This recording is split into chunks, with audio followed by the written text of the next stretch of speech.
All right, so I'm here with Nick and Jordan from As Lay Dying. They're at the House of Blues doing their tour up for the new album that they just released. First, I was going to ask you guys about the new video. What's the chick symbolize in that video? That'd be the dude to talk to. He actually wrote the concept. Well, she's pretty much just a member of this society that's ruled by like a very like heavy-handed dictator type person who's trying to tell everyone that there's certain people in society that have infections that need to be like eradicated and destroyed and just kind of wiped out. And she's one of those people, and I guess the idea behind it is there's a lot of people in the city who are like that, and that it's kind of like driven by fear, and people like don't really reveal that of themselves, and if you get caught, you kind of get condemned. And she I think comes to grips with the fact that she has it and is tired of hiding it, and she's like, you know what, I got it, no big deal, I'll face my death. I'd rather be honest with myself.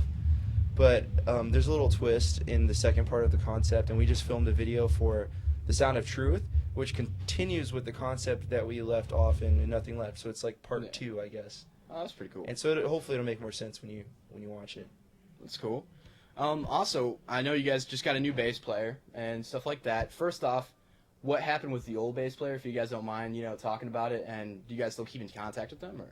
Yeah, I mean, pretty much like Clint just wasn't really feeling like metal in the band as much as we were, and he wanted to start focusing on the things in his life that he was going to be doing for the rest of his life. Like he wanted to go to school and get a job, and he wanted to get married too, so it just wasn't working out in terms of like him being happy in the band. And it's kind of hard when you're in a band and someone just doesn't feel like being there.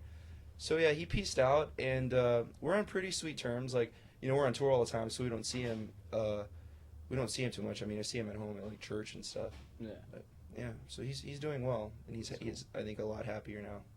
That's cool. How is the new album with the new bass player? And I know he's doing a lot of the backing vocals with the clean singing and stuff like that. How do you think that affected your album, getting a new guy in there, and also just kind of try and mold with him when you guys are in the writing process? You wanna handle this one, champ? Sure. Well, Josh actually came in. Oh, Jesus.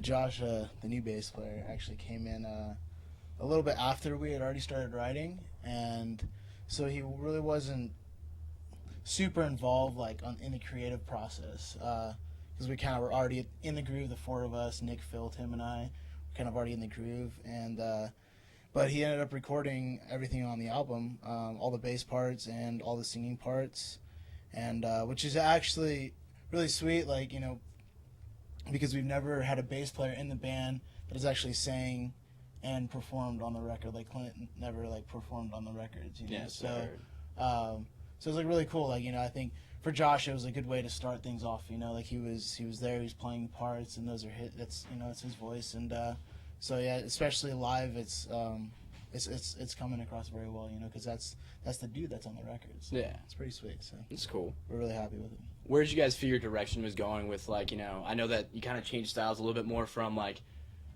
the kind of deathcore type stuff to more melodic and stuff like that. I can tell it sounds, when I listen to it, it's like, wow, there's some passage in here that sound kind of like Swedish metal or stuff like that.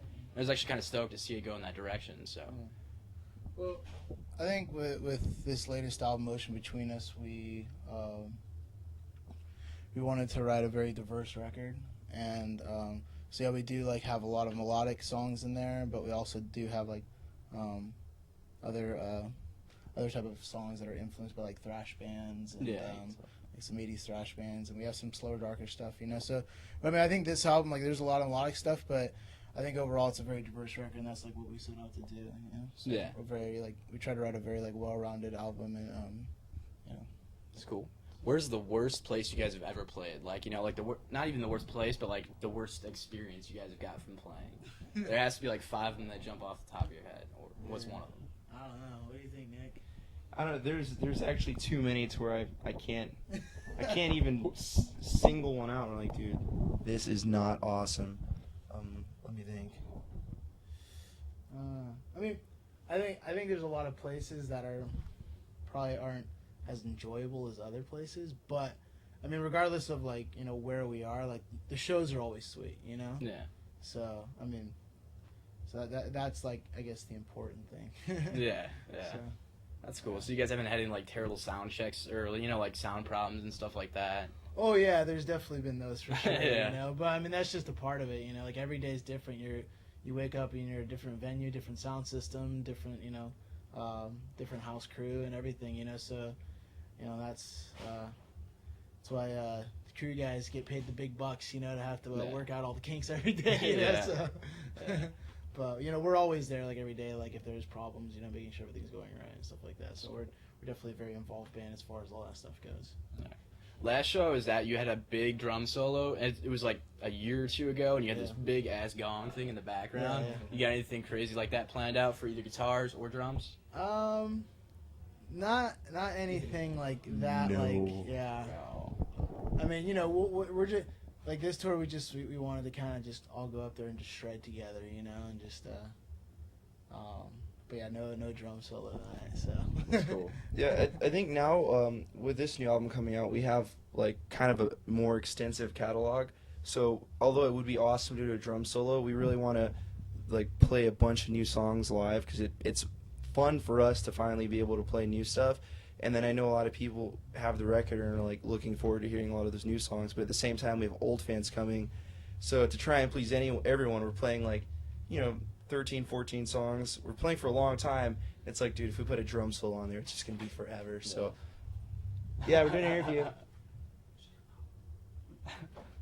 Yeah, but anyway, there's cool. no drum solo yet. And All right.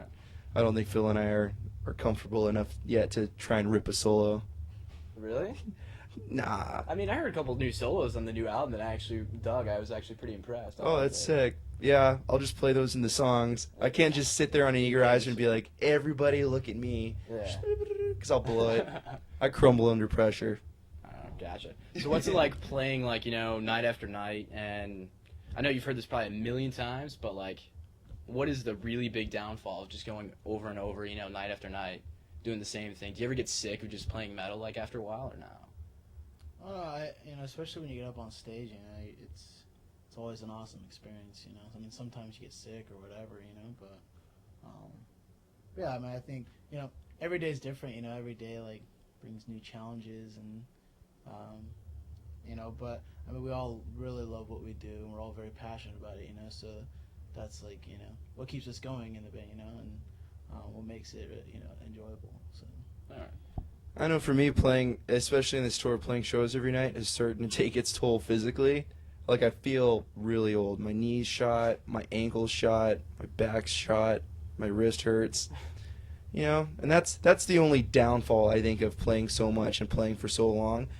It's like, we don't just, we're not like Pink Floyd, where for 2 hours we can just stand there and just jam out. We're idiots that think it's awesome.